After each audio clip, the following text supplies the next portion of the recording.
Hi అండి. ఎక్స్‌పైరైన టాబ్లెట్‌లు పడేయకుండా ఇలా యూజ్ చేసుకోవచ్చు. ఏదైనా ఒక బౌల్‌లో ఎక్స్‌పైరైన టాబ్లెట్‌ని ఇలా పౌడర్‌లా చేసేసుకొని, ఒక అర టీ స్పూన్ పసుపు, కొంచెం కొబ్బరి నూనె వేసేసుకొని, ఇలా అయితే వేసి మొత్తం కలుపుకోవాలండి. మనకి ఒక్కొక్కసారి ఫింగర్స్ మధ్యలో ర్యాషెస్ లాగా, ఇన్ఫెక్షన్ లాగా ఇలా ఎర్రగా అయిపోతూ ఉంటుంది కదండీ! ఇలా ఉన్నప్పుడు ఇలా ట్రై చేయండి. దురద కానీ, మంట గానీ ఎక్కువగా ఉంటూ ఉంటుంది కదండీ!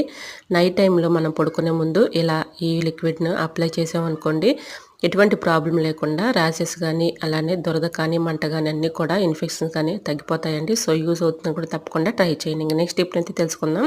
నెక్స్ట్ టిప్‌ని తెలుసుకునే ముందు చిన్న రిక్వెస్ట్ అండి. మన ఛానల్ ఎవరైనా ఫస్ట్ టైమ్ చూస్తున్నట్లయితే ప్లీజ్ అండి ప్రీవియస్ వీడియో చూసి మీకు నచ్చి కంటెంట్ ఉంది అనుకుంటే ఛానల్‌ని సబ్స్క్రైబ్ చేసుకోండి.